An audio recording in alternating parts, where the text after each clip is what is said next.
नमस्कार दोस्तों, मैं हूं विकास कुमार, आपका होस्ट एंड दोस्त। और मैं लेकर आ गया हूं आपके लिए दैनिक करंट अफेयर्स का इम्पोर्टेंट शो महा एपिसोड, जिसमें हम पढ़ने वाले देश दुनिया की महत्वपूर्ण खबरें, जिसमें रहेगी आज हमारे इम्पोर्टेंट खबरें। साथ के साथ हमारे रहने वाला है स्टैटिक जीके, जिसमें आपको महत्वपूर्ण जो भी अभी हाल ही में मंत्रिमंडल का विस्तार हुआ उसकी भी चर्चा करेंगे।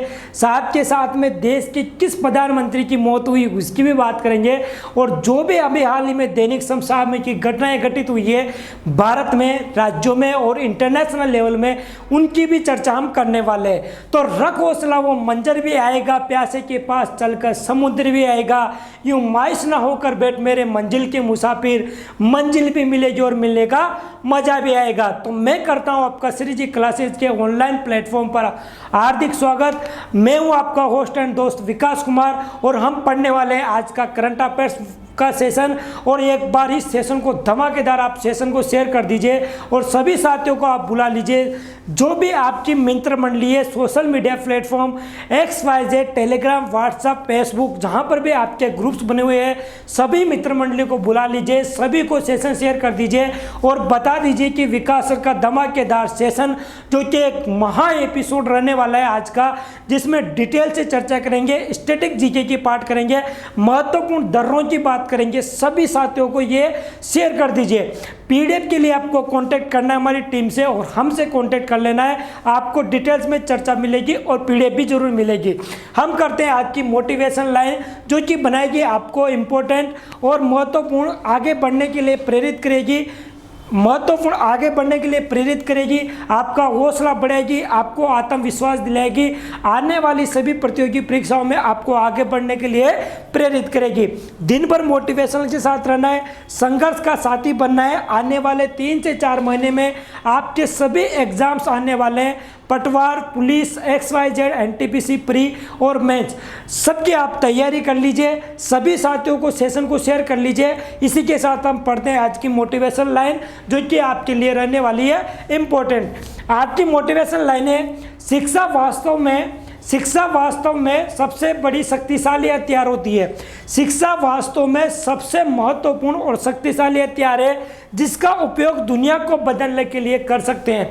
यदि आप शिक्षित बन जाते हो तो अपने आप को तो बदलोगे ही सही, लेकिन समाज और दुनिया में आप अपने आप को प्रगतिशील बनाकर दुनिया को चेंजेबल करने के लिए आप में क्या होगा, एक हौसला होगा। लेकिन आपके पास कोई पद या शिक्षा नहीं है तो कोई आपकी सुनने वाला बिल्कुल नहीं है। आप भी जानते हो, जिसके पास पद होता है उसी के लोग सुनते हैं, जिसके पास कुछ ज्ञान होता है। वरना ऐसे फालतू बातें निकम्मा की तरह बैठकर पटलाई करने से कुछ नहीं होने वाला। तो सभी साथियों को उम्मीद करता हूं सेशन शेयर कर दिया होगा। हम करते हैं आज के पहले महत्वपूर्ण प्रश्न की बात, जो कि रहने वाला है इंपॉर्टेंट। आने वाले एग्जाम में इन क्वेश्चन की जो है आपको देखने को मिलेगा ना साथियों। तो कर दीजिए शेयर और करते हैं पहले क्वेश्चन की बात। आज का हमारा पहला क्वेश्चन है साथियों, जो कि हम बात कर रहे हैं, हाल ही में दुनिया का सबसे ऊंचे रेत का महल, कौन सा महल, रेत का महल। भाई साहब, आपने महल का नाम सुना होगा, मिट्टी का महल सुना होगा, लकड़ी का महल सुना होगा, इधर से पत्थर का महल सुना होगा, लेकिन अब कौन सा महल बना है, रेत का महल। कौन सा बना है, रेत का महल। और ये कहाँ निर्माण किया है इसका, किस देश ने निर्माण किया, तो इसका निर्माण किया साथियों डेनमार्क ने। किसने किया, डेनमार्क ने। तो अभी हाल ही में दुनिया का सबसे ऊंचे रेत का महल, कौन सा महल साथियों, सबसे ऊंचे रेत का महल। और ये रेत का महल कहाँ पर बनाया गया है, तो ये बनाया गया है डेनमार्क में। डेनमार्क एक देश है, क्या है साथियों, डेनमार्क एक देश है। और यहाँ पर क्या बनाया जा रहा है, तो यहाँ पर रेत का महल बनाया जा रहा है। आगे करते हैं इसमें बात। तो देखो आगे मैं इसमें बताता हूँ, तो ये कितने मीटर की ऊंचाई पर बन रहा है, ये 21 मीटर की ऊंचाई पर बन रहा है। कितनी ऊंचाई पर, 21 मीटर की ऊंचाई पर ये महल बनाया जा रहा है। अब हम बात करते हैं कि डेनमार्क की हम बात करें तो डेनमार्क कहाँ पर पड़ता है। तो डेनमार्क के साथ तो एक तरह से जिसमें बोला जाता है डेनमार्क के बारे में कि यहाँ कभी भी रात नहीं होती, ऐसा यहाँ पर बोला जाता है, लेकिन बिना रात तो कोई संभावना होती नहीं है। तो डेनमार्क कहाँ पड़ता है? डेनमार्क है एक देश का नाम जहाँ पर क्या बन रहा है, सबसे ऊंचे रेत का महल बनाया जा रहा है। ये किस बात करते हैं तो इसकी राजधानी है कोपेनहेगन। क्या राजधानी है? कोपेनहेगन। कोपेनहेगन इसकी राजधानी है। और ये कहाँ पर पड़ता है? तो ये उत्तरी अमेरिका पर पड़ता है। कहाँ पड़ता है साथियों? उत्तरी अमेरिका पर ये पड़ता है। और इसकी राजधानी क्या है? तो राजधानी है कोपेनहेगन। राजधानी कोपेनहेगन है। किसकी? डेनमार्क की हम बात करते हैं। डेनमार्क का एक सबसे बड़ा ग्रीनलैंड द्वीप है। कौन सा द्वीप है? ग्रीनलैंड। जो कहाँ स्थित है? डेनमार्क। तो ये भी आप नोट याद कर लेना, ग्रीनलैंड। और ग्रीनलैंड के बारे में आपने सुना होगा, एक द्वीप है जो कहाँ स्थित है? डेनमार्क में। तो विश्व का, दुनिया का सबसे ऊंचा रेत का महल कहाँ पर बनाया जा रहा है? तो ये बनाया जा रहा है साथियों डेनमार्क में। कितनी ऊंचाई पर? 21 मीटर की ऊंचाई पर। आगे चलते हैं, हम बात करते हैं इसी में। तो देखो मैं आपको बताता हूँ, देखो ये है दुनिया का सबसे ऊंचा रेत का महल। क्या है ये? दुनिया का सबसे ऊंचा रेत का महल है जो डेनमार्क में बनाया जा रहा है। परीक्षाओं की दृष्टि से अगर क्वेश्चन की बात करते हैं तो डेनमार्क जो बात करते हैं किस प्रायद्वीप पर स्थित है, तो ये मैंने अभी हाल ही में बताया, ग्रीनलैंड प्रायद्वीप। कौन सा प्रायद्वीप? ग्रीनलैंड प्रायद्वीप पर यह स्थित है। तो आप नोट कर लीजिए, ग्रीनलैंड प्रायद्वीप पर यह स्थित है। डेनमार्क की राजधानी क्या है? तो साथियों डेनमार्क की राजधानी है कोपेनहेगन। क्या राजधानी है? कोपेनहेगन। जो डेनमार्क की क्या है साथियों?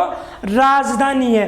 ठीक है। और ये कौन से प्रायद्वीप में है? तो साथियों एक सेकंड इसको मैं बता दूं, जटलैंड जो प्रायद्वीप है। कौन सा? एक सेकंड इसमें थोड़ा सा इसमें नोट कर लेना, जटलैंड प्रायद्वीप। कौन सा? जटलैंड प्रायद्वीप पर यह स्थित है। आगे बात करते हैं, कोपेनहेगन इसकी क्या है? राजधानी है। उत्तरी अमेरिका में किस द्वीप पर डेनमार्क का राजनीतिक अधिकार है? तो डेनमार्क का राजनीतिक अधिकार ग्रीनलैंड द्वीप पर है। किस पर है? ग्रीनलैंड द्वीप पर डेनमार्क का राजनीतिक अधिकार है। यहाँ पर लिख देता हूँ मैं, ग्रीनलैंड द्वीप पर डेनमार्क का राजनीतिक अधिकार है। हाल ही में डेनमार्क ने कोपेनहेगन के विकल्प के रूप में किस द्वीप का निर्माण करेगा? तो अभी हाल ही में लीलेंटॉप। कौन सा द्वीप? लीलेंटॉप जो द्वीप है उसमें क्या करेगा? द्वीप है जो कोपेनहेगन के विकल्प के रूप में द्वीप का निर्माण करने वाला है, जिसका नाम है लीलेंटॉप। क्या है? लीलेंटहोम। ये लीलेंटहोम क्या है? एक द्वीप का नाम है। और इस द्वीप पर क्या करेगा? डेनमार्क कोपेनहेगन की जगह एक विकल्प के रूप में द्वीप का निर्माण करेगा। तो डेनमार्क किस प्रायद्वीप पर है? तो जटलैंड प्रायद्वीप पर यह स्थित है। दूसरी बात करें, डेनमार्क की राजधानी क्या है? तो कोपेनहेगन डेनमार्क की राजधानी है। उत्तरी अमेरिका किस द्वीप पर डेनमार्क का राजनीतिक अधिकार है? तो ये साथियों ग्रीनलैंड द्वीप पर। हाल ही में डेनमार्क ने कोपेनहेगन के विकल्प के रूप में किस द्वीप का निर्माण करेगा? तो यह लीलेंटहोम द्वीप की बात चल रही है। उम्मीद करता हूं आपको समझ में आ रहा होगा। अब हम इनके चित्रों की बात करते हैं जो कि आपको बनाएंगे एक तरह से प्रफुल्लित, मन प्रफुल्लित हो जाएगा देखकर और आपको याद होता चला जाएगा। ये बात करते हैं अपन उत्तरी अमेरिका की, जो कि एक तरह से डेनमार्क का यहाँ पर दिखाया गया है। एक सेकंड में इसमें दिखाने की कोशिश करता हूँ आपको। ये देखो, इसमें आपको यहाँ पर स्वीडन दिखाई दे रहा होगा और स्वीडन के बाद यहाँ जीलैंड दिखाई दे होगा और जीलैंड के बाद जुटलैंड द्वीप है और जुटलैंड की द्वीप है जिसकी हम बात करते हैं। इसी प्रायद्वीप पर जो जटलैंड द्वीप है, इसी प्रायद्वीप पर क्या बना हुआ है? ग्रीनमार्क बना हुआ है। यहाँ की हम बात करते हैं। एक देखिए, ये देखो आप, ये जटलैंड आपको दिखाई दे रहा होगा प्रायद्वीप, और इसी प्रायद्वीप पर क्या है? तो साथियों डेनमार्क है। क्या है? डेनमार्क। ये आपको ध्यान रखना है। तो आपको मैंने अभी बताया कि ग्रीनलैंड जो प्रायद्वीप कौन सा है? जटलैंड प्रायद्वीप है। और यहाँ पर क्या है? जो डेनमार्क है उसमें क्या हुआ? 21 मीटर का रेत का महल बनाया गया है। आगे चलते हैं तो ये आपको पूरा रीजन इसमें समझ में आ रहा होगा। ये है डेनमार्क की राजधानी कोपेनहेगन। क्या है साथियों? ये डेनमार्क की राजधानी कोपेनहेगन है। ठीक है, आगे बात करते हैं इसी में। तो आपको मैं बता दूं, ग्रीनलैंड उत्तरी अमेरिका का जो सबसे बड़ा द्वीप है वो कौन सा है? ग्रीनलैंड है। तो कौन सा, ये आपको पूछा जा सकता है कि उत्तरी अमेरिका का सबसे बड़ा द्वीप का नाम बताइए। तो क्या हो जाएगा साथियों? ग्रीनलैंड हो जाएगा। आगे चलते इसी में। तो ये आपको सामने पूरा मैप दिखाई दे रहा होगा और यहाँ पर आपको दिखाई दे रहा होगा ग्रीनलैंड। क्या दिखाई दे रहा होगा? ये आपको ग्रीनलैंड दिखाई दे रहा होगा। और यहाँ पर ग्रीनलैंड सी है जो डेनमार्क के इधर पर है। ये उत्तरी अमेरिका का हिस्सा है जिसकी हम बात कर रहे हैं। आगे चलते हैं तो मैं बताता हूँ ग्रीनलैंड के लिए ये कहा जाता है यहाँ कभी क्या नहीं होती? रात नहीं होती। किसके लिए बोला जा रहा है? ग्रीनलैंड द्वीप के लिए बोला जाता है कि यहाँ कभी क्या नहीं होती? रात नहीं होती। भाई साहब, रात नहीं होगी तो आदमी सोएगा कैसे, है ना? ट्यूशन तो आ रहा होगा ना आपके मन में कि गुरुजी अगर रात में नहीं होती, मान लो दिन में तो हम सोते हैं और दिन में तो हम सोते हैं लेकिन रात में भी हम सोते हैं, तो फिर यहाँ रात नहीं होती, कोई आदमी चला गया तो यहाँ पे सोएगा कैसे? तो भाई साहब वो है ना, सोता है, दिन भी उसके लिए सोने का है, रात भी उसके लिए सोने की। किसकी बात करें अपन? ग्रीनलैंड की बात कर रही है। और एक बार है ना यार, सभी साथियों को शेयर कर दीजिए, जितने भी आपके प्यारे साथी है सबको बुला लीजिए, है ना। आगे हम बात करते हैं इसमें। तो ये लिलेनटॉप नामक द्वीप है जिसका कोपेनहेगन के विकल्प के रूप में डेनमार्क द्वारा बनाया जा रहा है। देखो एक सेकेंड, ये लिलेनटॉप जो बात कर रहे हैं नामक द्वीप की, ये यहाँ पर बनाया जा रहा है। और ये जो द्वीप है साथियों, इस द्वीप को कोपेनहेगन, किसके? कोपेनहेगन, जो किसकी राजधानी है? डेनमार्क की राजधानी है। इसके विकल्प के रूप में बनाया जा रहा है। ये आपको ध्यान रखना है, ये इंपॉर्टेंट क्वेश्चन है जो आपसे पूछा जा सकता है। आगे चलते इसमें हम बात करते हैं साथियों। तो देखो ये आपको बात करते हैं, ये डेनमार्क के बारे में पूरी जानकारी उपलब्ध होगी। आज रास्ता बना लिया तो कल मंजिल भी मिल जाएगी। आज रास्ता बना लिया तो कल मंजिल भी मिल जाएगी। जिंदगी अगर हौसलों से भरी हो, क्या? जिंदगी अगर हौसलों से भरी हो तो मेहनत जरूर रंग लाएगी। बस पसीना बहाने के लिए तैयार रहो, मेहनत करने के लिए तैयार रहो और मेरे साथ जुड़े रहो। आने वाले 6 महीनों में किसी भी प्रतियोगी परीक्षा जो इंडिया लेवल का करंट अफेयर्स आपसे पूछा जाएगा, बिल्कुल आपके लिए नस्ते नाबूद और एक तरह से परीक्षा उपयोगी होने वाला है। बस आपका जो ध्यान है वो हमारी तरफ होना चाहिए, मोटिवेशन और सपोर्ट आपका होना चाहिए। पढ़ना आपको पड़ेगा, नोटबुक में आपको नोट करना पड़ेगा। तो याद रखना, अगर आज रास्ता बना लिया तो कल मंजिल भी मिल जाएगी। जिंदगी अगर हौसलों से भरी हो तो मेहनत जरूर रंग लाएगी तेरी। बात सुन ले, माता पिता का नाम रोशन करना है तो लग जा, है ना। अगर अभी से तैयारी करने लग गए फिर भी आपका नस्ते नाबूद हो जाएगा एग्जाम। लेकिन अभी भी आपने ध्यान नहीं दिया तो यूँ मान लो आपका है ना कुछ नहीं होने वाला, फिर तो कुछ भी नहीं होने वाला। चलते हैं बात करते हैं नेक्स्ट क्वेश्चन की, सेकंड नंबर की। हमारा सेकंड नंबर का क्वेश्चन है साथियों आज का, जो कि एक तरह से रहने वाला है एग्जाम के लिए बहुत ही ज़्यादा उपयोगी। और ये बिल्कुल यूँ मान लो कि छपने वाला क्वेश्चन है।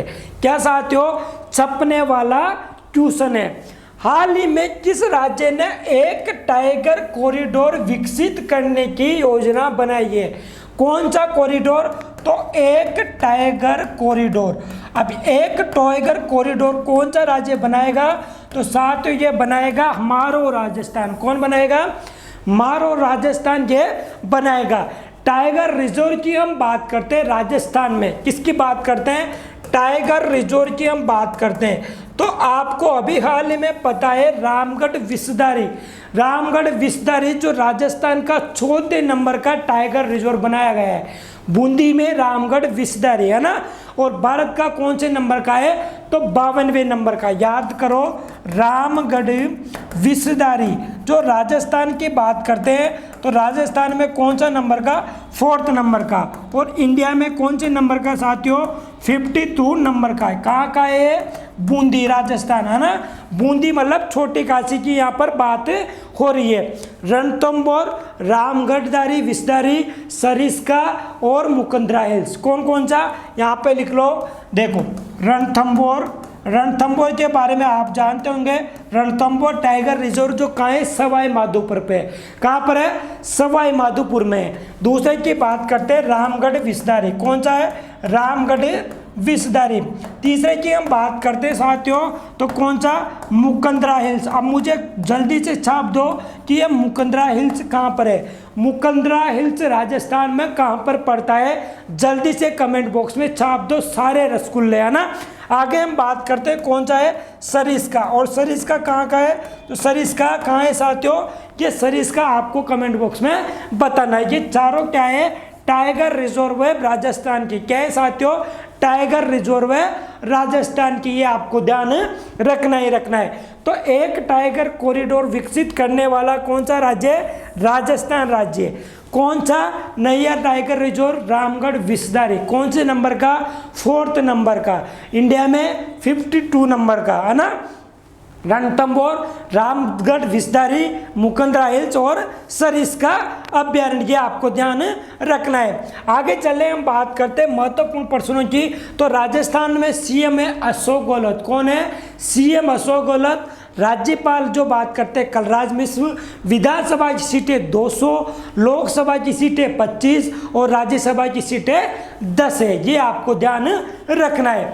आगे बात करते हैं तो राजस्थान राज्य सरकार द्वारा एक टाइगर कॉरिडोर विकसित करने की योजना बनाई गई है। महत्वपूर्ण प्रश्नों की अगर साथियों में बात करूं आपसे तो महत्वपूर्ण प्रश्नों में देखो मैं आपको बताता हूं, है ना। मैं क्या करता हूं, आपको बताता हूं।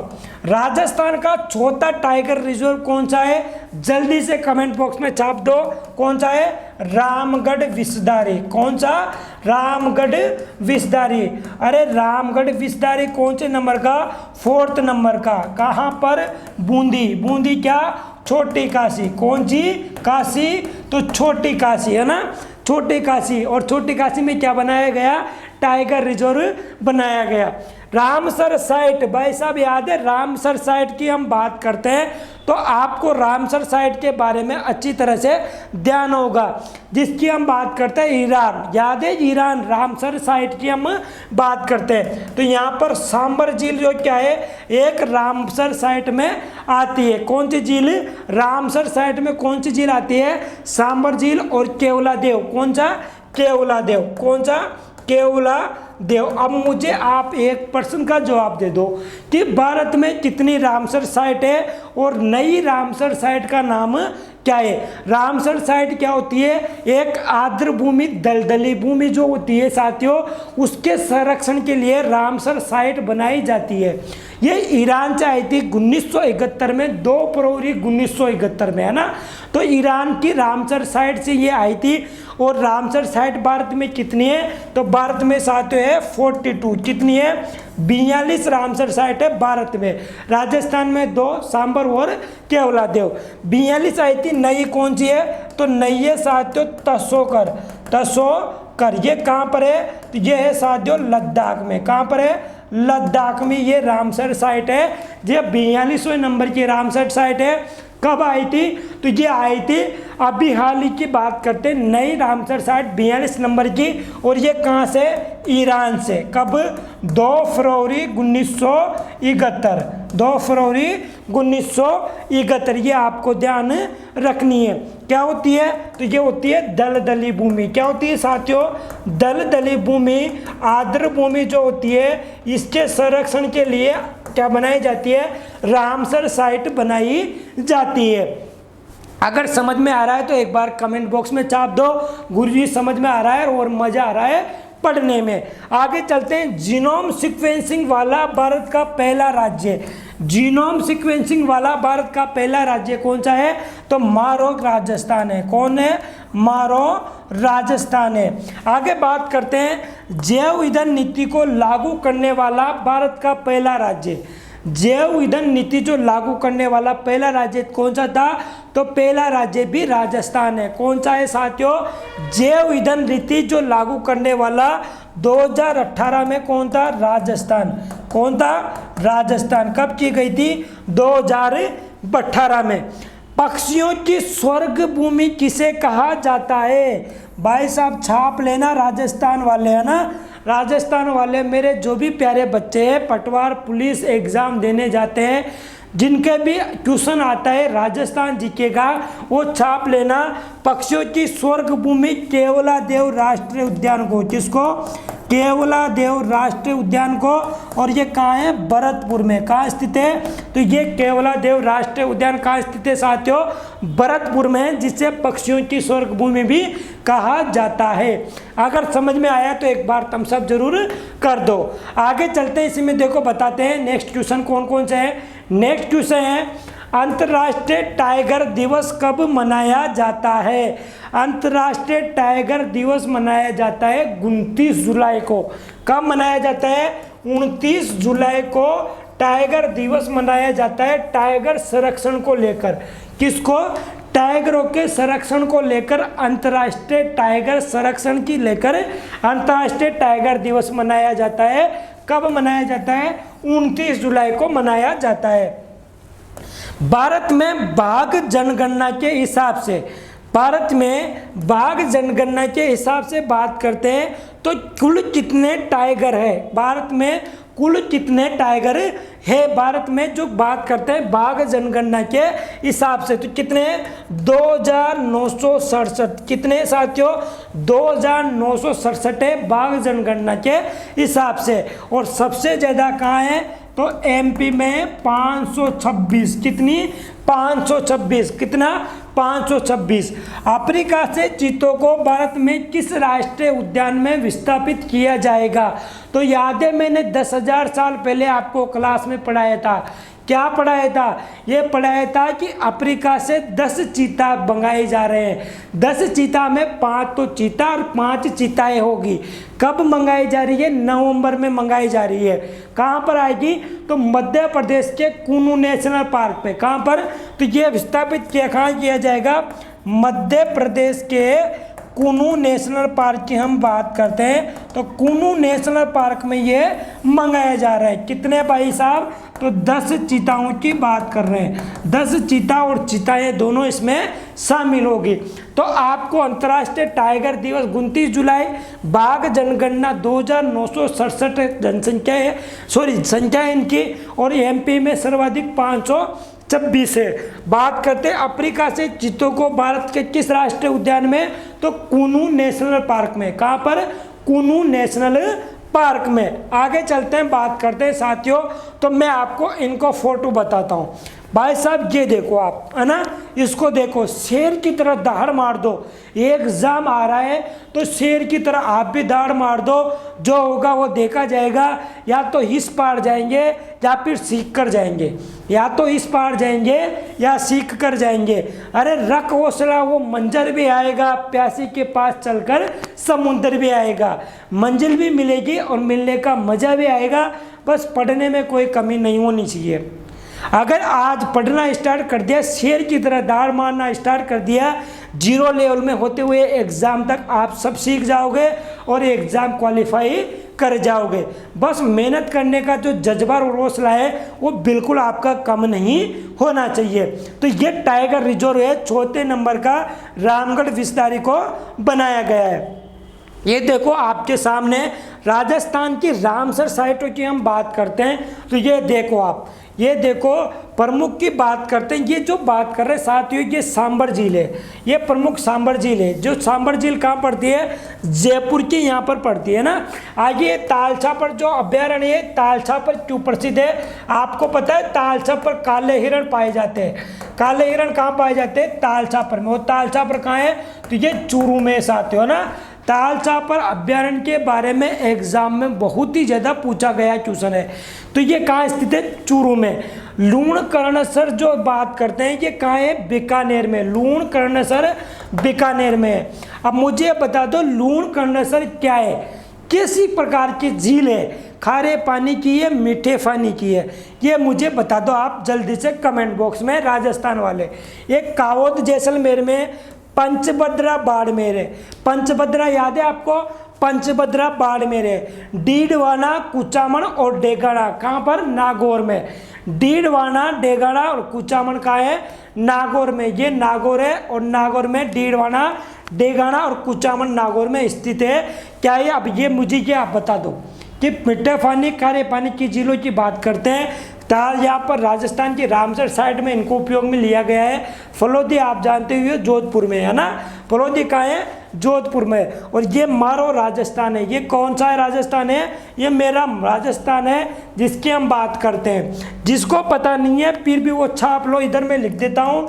सी हम बात करते हैं, अशोक गहलोत जी है, अशोक गहलोत जी है। और राज्यपाल कौन है, राज्यपाल है साथियों कलराज मिश्र, कलराज मिश्र यहाँ के राज्यपाल है। लोकसभा सीटें 25 है, राज्यसभा सीटें 10 है और विधानसभा सीटें 200 है। ये आपको ध्यान रखने वाली बातें है ना, ये आपको ध्यान रखने योग्य बातें हैं। आगे चलते हैं, बात करते हैं। देखो तो मुख्यमंत्री चिरंजीवी स्वास्थ्य योजना किसने लागू की, राजस्थान ने। किसान मित्र योजना जिसमें कि लाइट का बिल दिया जाएगा, याद है कितने रुपए तक, 1000 रुपये तक, किसने स्टार्ट किया, राजस्थान ने। याद है आपको, याद है तो कमेंट बॉक्स में छाप दो। चिरंजीवी योजना के बाद में ये चिरंजीवी योजना है जिसमें 5 लाख रुपए तक का निःशुल्क इलाज किया जाएगा। जीनोम सीक्वेंसिंग वाला भी भारत का पहला राज्य राजस्थान है।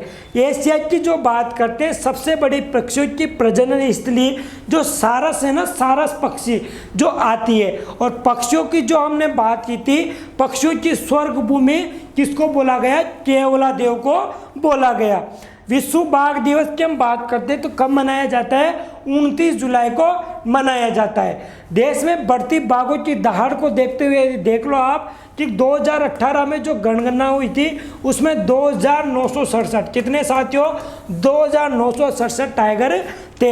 हर साल क्या होती है, 6 साल में 560 बाघों की जान गई है। ये सारी चीज़ें इसमें बताई गई है। मध्य प्रदेश में सबसे ज़्यादा जो बात करते हैं 526 बाघ है, कितने हैं, 526 बाघ है कहाँ पर, मध्य प्रदेश में। और 2967 किसकी बात करते हैं, 2018 की रिकॉर्ड की हम बात करते हैं। ये पूरा यहाँ पर आपको दिया हुआ है सेंसस के हिसाब से कि भारत में दुनिया की 70% टाइगर है। 8 साल में देश में इनकी संख्या 74% बढ़ी है, ये आपको द्वारा बोला गया है।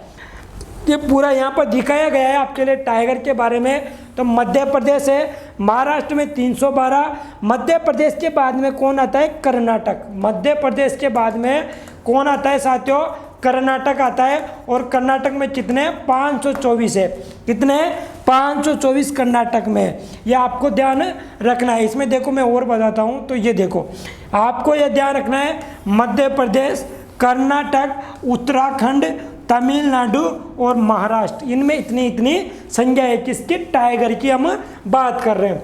आगे चलते हैं, देखो मैं आपको बताता हूँ इसमें। तो आपके लिए ये आपका क्वेश्चन था जो कि एक तरह से बहुत ही इंपॉर्टेंट क्वेश्चन था, 2nd नंबर का, है ना। आगे बात करते हैं हम इसमें क्वेश्चन की 3rd नंबर की।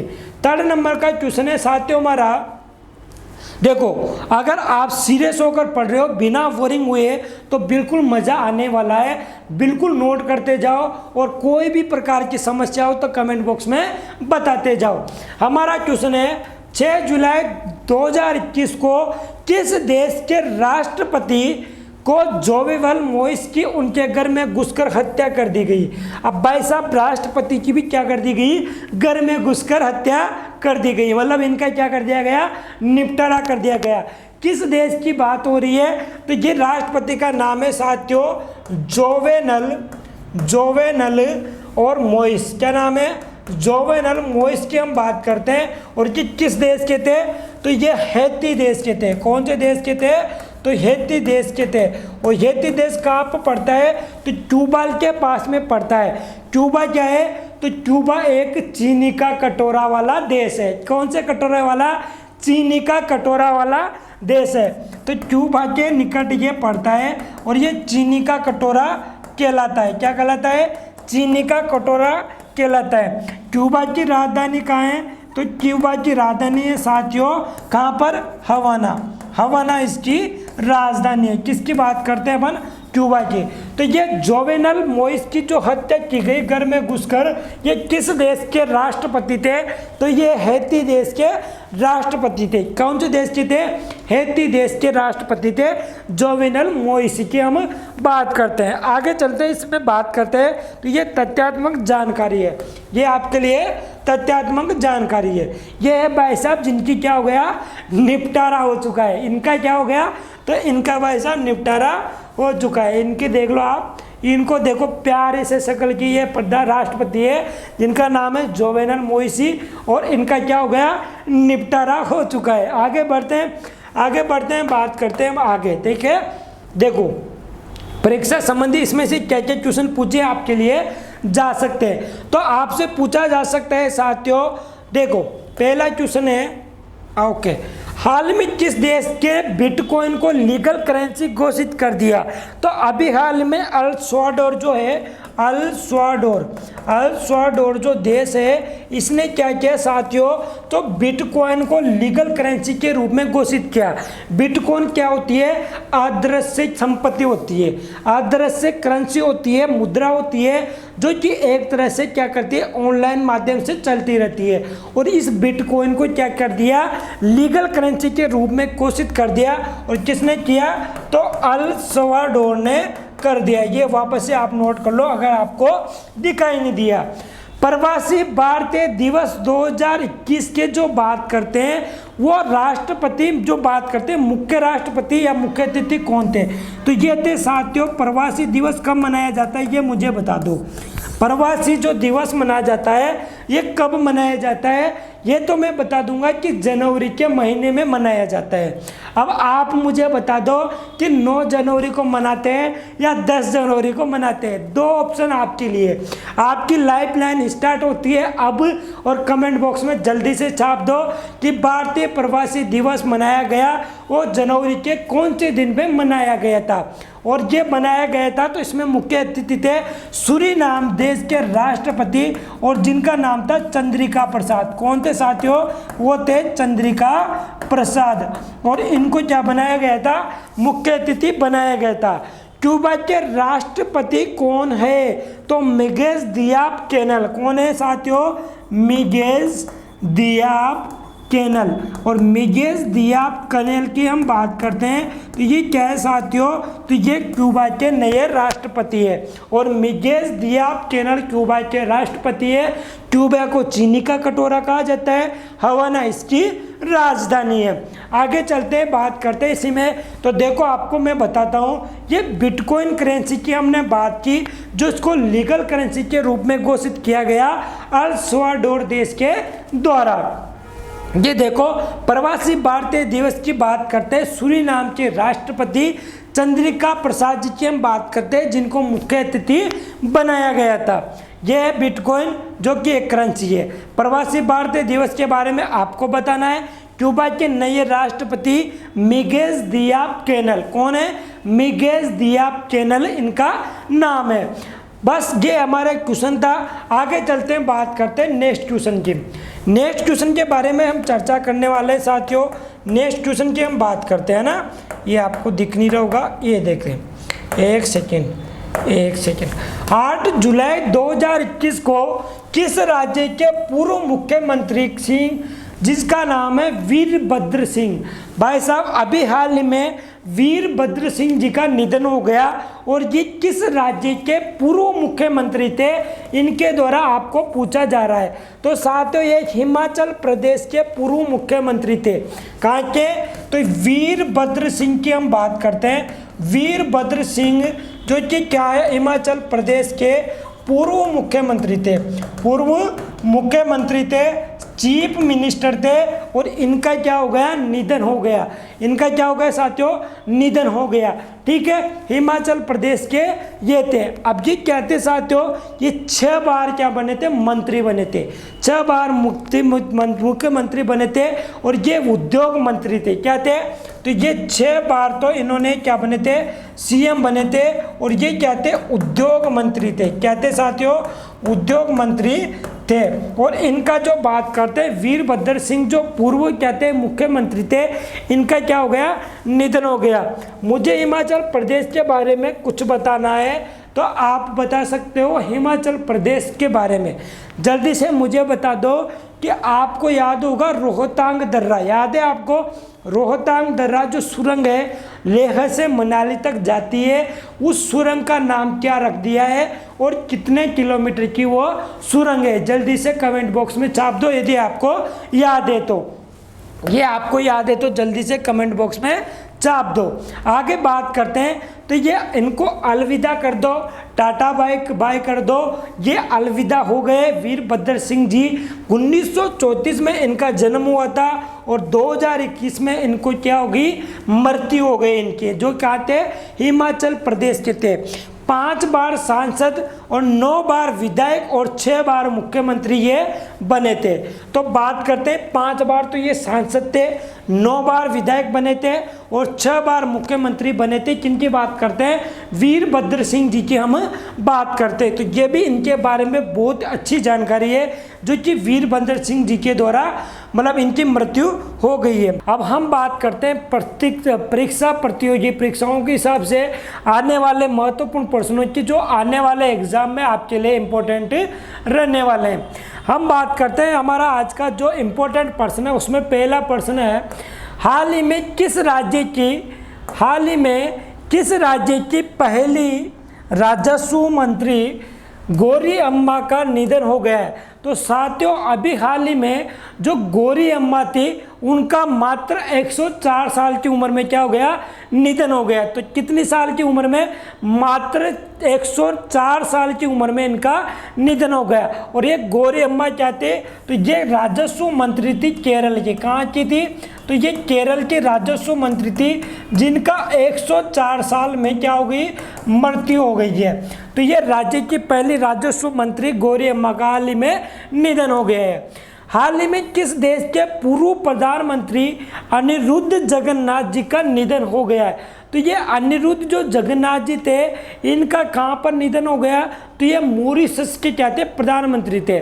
मॉरिशस देश के क्या थे ये साथियों, मॉरिशस देश के प्रधानमंत्री थे अनिरुद्ध जगन्नाथ जी का अभी हाल ही में क्या हो गया, निधन हो गया है। सुंदरलाल बहुगुणा का संबंध किस आंदोलन से है, तो सुंदरलाल बहुगुणा का संबंध है साथियों चिपको आंदोलन से। किस आंदोलन से, चिपको आंदोलन से इनका संबंध है।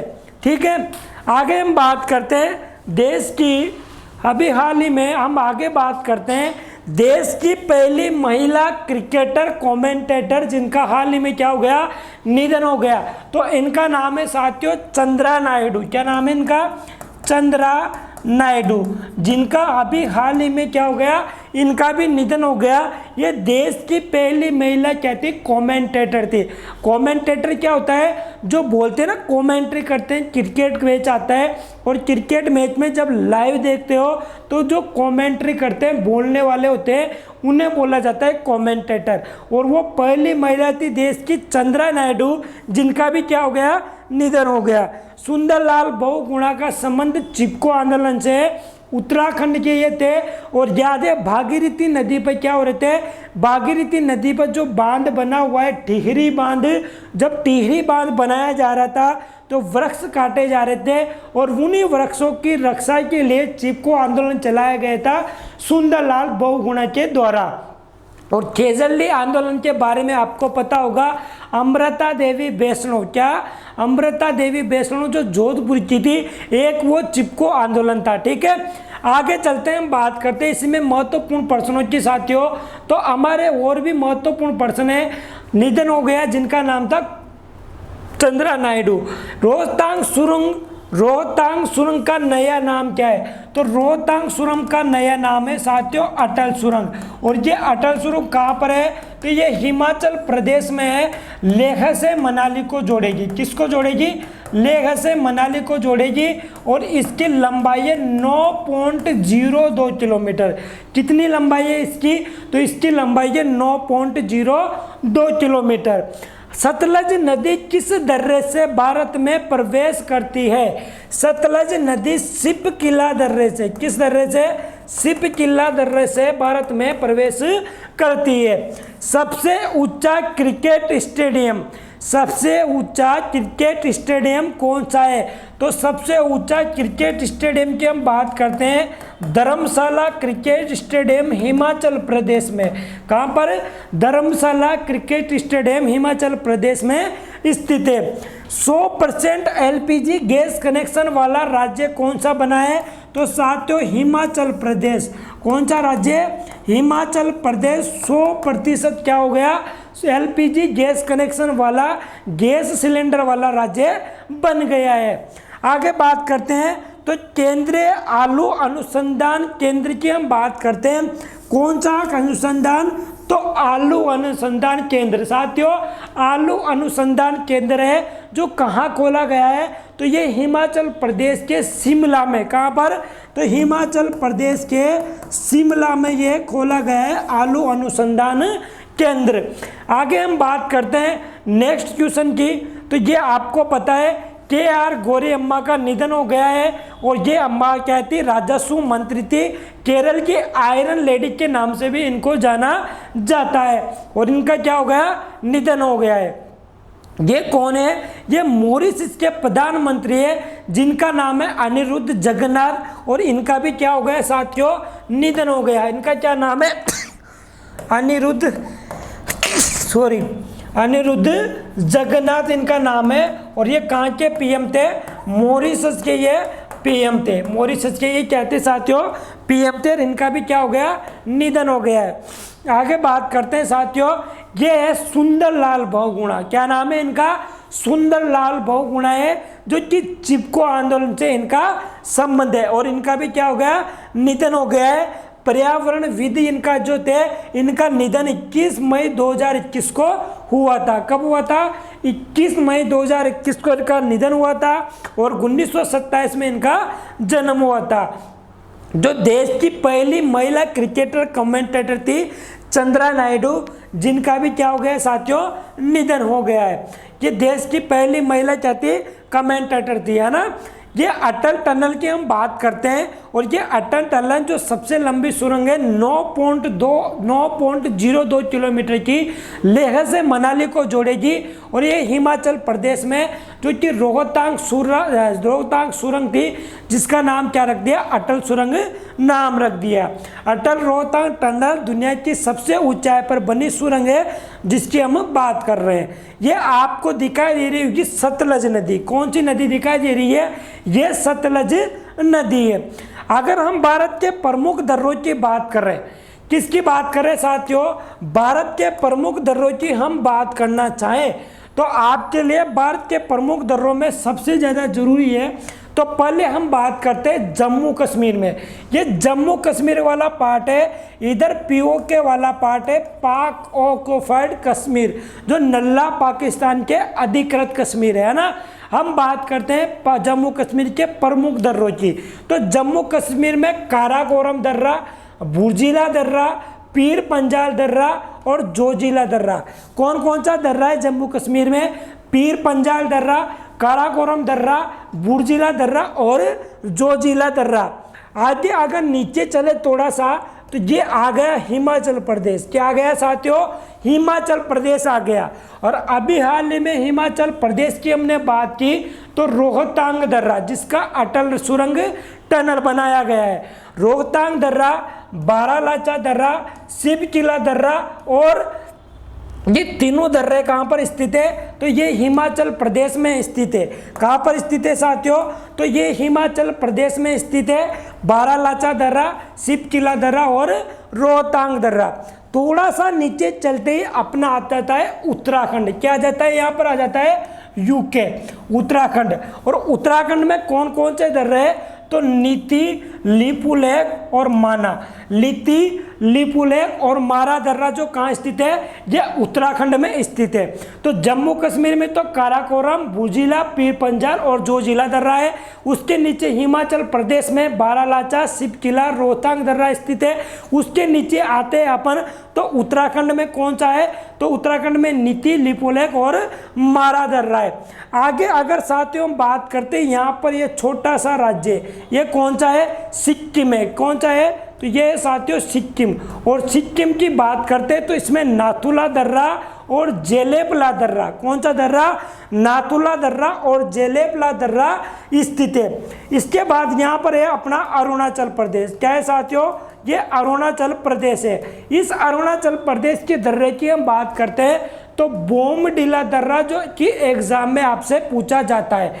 बोमडिला दर्रा और यायाम दर्रा और दीफू दर्रा जो कहाँ स्थित है साथियों, तो ये स्थित है क्या पर, अरुणाचल प्रदेश में। आगे अगर हम बात करते हैं साथियों यहाँ पर, तो ये क्या है, मणिपुर है। क्या है साथियों, ये मणिपुर है। और मणिपुर की हम बात करते हैं तो कौन सा दर्रा है, तुजू दर्रा। कौन सा दर्रा है, तुजू दर्रा जो क्या है, मणिपुर में स्थित है। आगे हम बात करते हैं तो ये थालघाट दर्रा और भोरघाट दर्रा, मैंने लास्ट क्लास में आपको बताया था। जो थालघाट दर्रा और भोरघाट दर्रा है वो कहाँ स्थित है साथियों, तो वो महाराष्ट्र में स्थित है। कहाँ स्थित है, सॉरी, ये आपके लिए यहाँ पर गुजरात और ये महाराष्ट्र में स्थित है। अगर हम बात करते हैं साथियों किसकी, तो ये बात करते हैं अपन केरल की। केरल की हम बात करते हैं तो पालघाट दर्रा कहाँ स्थित है, ये केरल में स्थित है। ये पालघाट दर्रा कहाँ स्थित है, ये केरल तिरुवनंतपुरम में स्थित है। ये भोरघाट और थालघाट दर्रा की हमने बात की थी। ये मणिपुर हो गया, ये मणिपुर हो गया, ये अरुणाचल प्रदेश हो गया, और इसकी हम बात करते तो ये सिक्किम हो गया। ठीक है, ये आपके लिए मैंने यूके बता दिया, उत्तराखंड बता दिया, ये हिमाचल प्रदेश बता दिया, और ये बात करते हैं जम्मू एंड कश्मीर मैंने बता दिया। भारत के प्रमुख दर्रों की हमने बात कर ली, मैप के साथ डिटेल से बात की है। नोट कर लेना मेरे शब्दों को नोटबुक में, यदि नोट नहीं किया तो क्लास खत्म होने के बाद नोट कर लेना कि हमने डिटेल से क्या बात की है। डाल लेना जम्मू कश्मीर में कौन सा दर्रा है, उत्तराखंड में कौन सा है, महाराष्ट्र में कौन सा है, केरल में कौन सा है, मणिपुर में कौन सा है, अरुणाचल प्रदेश में कौन सा है, उत्तराखंड और सिक्किम में कौन कौन सा दर्रा है, ये मैंने आपको डिटेल से बता दिया। आगे चलते हैं, बात करते हैं साथियों, तो नेक्स्ट बताते हैं ये दुनिया का सबसे बड़ा क्रिकेट स्टेडियम की, ये धर्मशाला की हमने बात कर ली है। हिमाचल 100% LPG कनेक्शन वाला जो राज्य है वो बन गया है। ये आलू अनुसंधान केंद्र जो मोदीपुरम शिमला में स्थित है। कहाँ स्थित है, मोदीपुरम शिमला में स्थित है। आगे चलते हैं, बात करते हैं नेक्स्ट क्वेश्चन की। किसकी बात करते हैं साथियों, हम बात करते हैं नेक्स्ट क्वेश्चन की। हाल ही में चर्चा में रहा जोबेला, एक सेकेंड है ना, एक सेकेंड, जेबेल अली बंदरगाह किस देश में स्थित है। तो ये चर्चा में क्यों रहा, पहली बात तो ये बताओ कि ये चर्चा में क्यों रहा। तो यहाँ भूकंप विस्फोट देखने को मिला, और ये जेबेल बंदरगाह की हम बात करते हैं, जेबेल अली बंदरगाह। क्या नाम है साथियों, एक सेकेंड, आपको दिखाई नहीं दे रहा होगा ना, जेबेल अली बंदरगाह। ये कहाँ स्थित है, ये स्थित है साथियों यूएई मतलब बोले तो संयुक्त अरब अमीरात, संयुक्त अरब अमीरात में ये स्थित है।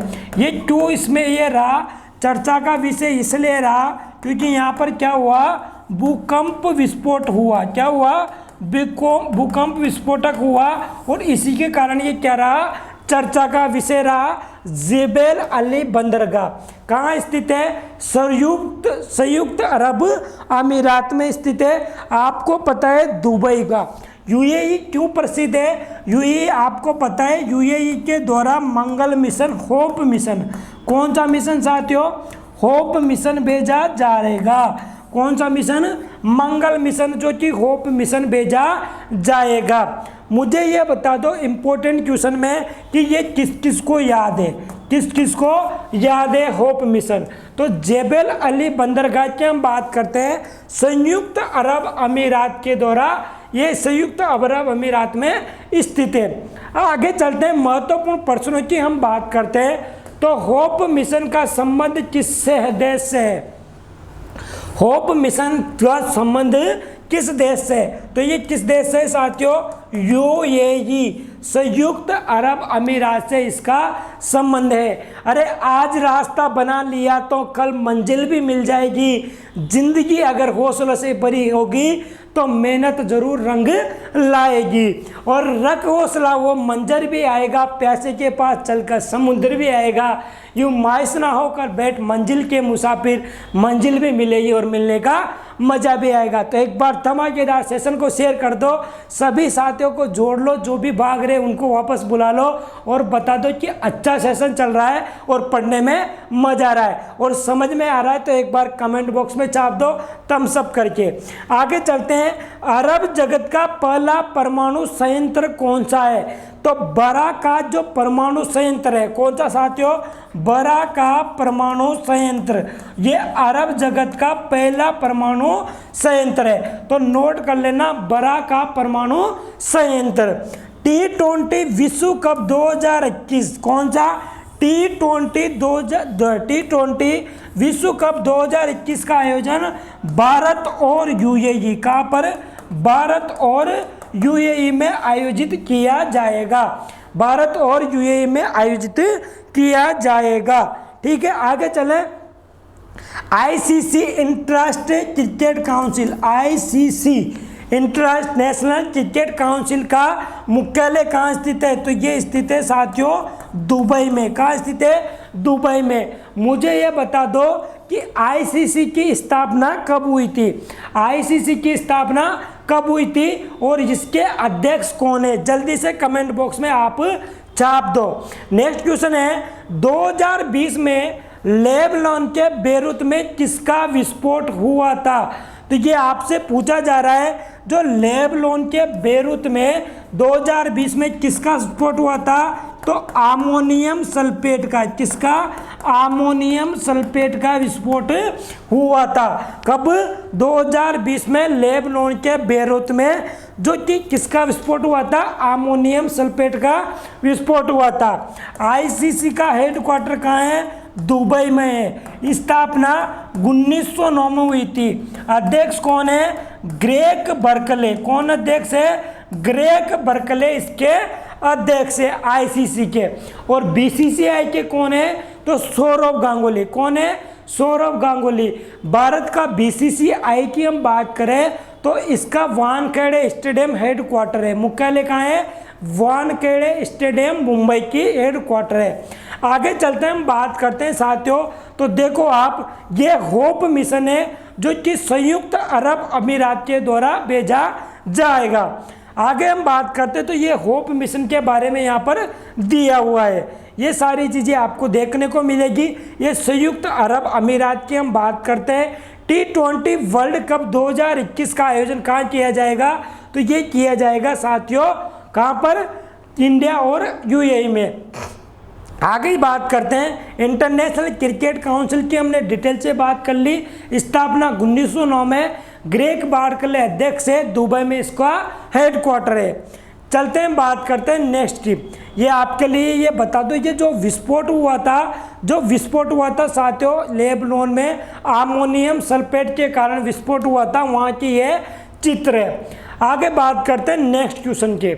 नेक्स्ट क्वेश्चन है साथियों हमारा 6th नंबर का, 6th नंबर का हमारा क्वेश्चन है। और ये क्वेश्चन क्या बोलना चाहता है कि 6 जुलाई 2021 को केंद्र सरकार ने सार्वजनिक उद्यम विभाग को वित्त मंत्रालय का हिस्सा बना दिया। किसने, केंद्र सरकार ने जो सार्वजनिक उद्यम विभाग था इसको वित्त मंत्रालय का हिस्सा बना दिया। वित्त मंत्रालय के अधीन कितने विभाग शामिल है, तो वित्त मंत्रालय के अधीन वर्तमान में 6 विभाग शामिल है। कितने हैं, 6 विभाग शामिल है। किसको, तो उद्यम विभाग को और साथ के साथ में वित्त मंत्रालय को क्या कर दिया, एक कर दिया वित्त मंत्रालय को। और ये उद्यम विभाग की हम बात करते हैं तो इसका है जो हेड कौन बना है, महेंद्र पांडे मंत्री है ना, महेंद्र पांडे, इन्होंने क्या कर दी, मौज कर दी। उद्यम विभाग किसके पास है, तो महेंद्र पांडे के पास में है। जबकि बात करते हैं वित्त मंत्रालय किसके पास है, वो वित्त मंत्रालय साथियों निर्मला सीतारमण जी के पास। किनके पास, निर्मला सीतारमण जी के पास में, जो भारत की क्या है, वित्त मंत्री है। और इसमें कितने विभाग आते हैं, तो 6 विभाग इसमें शामिल है। जल शक्ति मंत्रालय की हम बात करें, किसकी बात करें, जल शक्ति मंत्रालय की हम बात करें तो कौन है जल शक्ति मंत्री, गजेंद्र सिंह शेखावत। कौन है, गजेंद्र सिंह शेखावत क्या है, वर्तमान में जल शक्ति मंत्रालय के मंत्री है। अभी हाल ही में जो नया मंत्रालय बनाया गया जिसका क्या नाम है, सहकारिता मंत्रालय। क्या नाम है, नया मंत्रालय की हम बात करते हैं तो कौन सा, सहकारिता मंत्रालय। ये किसके द्वारा बनाया गया, तो भारत की केंद्र सरकार के द्वारा बनाया गया। आगे हम बात करते हैं साथियों इसी में, तो आपको मैं बताना चाहूँगा, एक सेकेंड आगे मैं बताना चाहूँगा साथियों, तो इसमें मैं बताना चाहता हूँ आपको कि निर्मला सीतारमण जी वित्त मंत्रालय के अंतर्गत है और उद्यम विभाग किसके पास है, महेंद्र पांडे जी के पास में। आगे चलते हैं और बताता हूँ मैं आपके लिए इम्पोर्टेंट क्वेश्चन की हम बात करते हैं। तो देखो, प्रतियोगी परीक्षाओं से संबंधित जो प्रश्न बनते हैं उसकी हम बात करने वाले हैं। देखो इसमें मैं आपको बताता हूँ, हाल ही में कौन सा नवीनतम मंत्रालय गठित किया गया, तो ये गठित किया गया सहकारिता मंत्रालय। और ये किसके पास में है, तो ये साथियों किनके पास है, तो ये अमित शाह जी के पास में है। अमित शाह जी इसके अलावा क्या संभाल रहे हैं, गृह मंत्रालय संभाल रहे हैं। कौन सा मंत्रालय संभाल रहे हैं, तो गृह मंत्रालय संभाल रहे हैं। भारत के नए शिक्षा मंत्री कौन बनाए गए, तो ये बनाए गए साथियों धर्मेंद्र प्रधान जी। कौन बनाए गए, धर्मेंद्र प्रधान जी बनाए गए।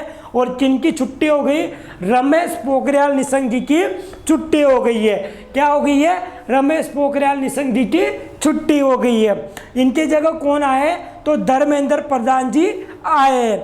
और ये बात करते हैं, रमेश पोखरियाल निशंक जी को अंतर्राष्ट्रीय अजय स्वर्ण पदक मिला हुआ है। और साथ के साथ हम बात कर रहे हैं कन्नाडा साहित्य सम्मान भी इनको मिला हुआ है।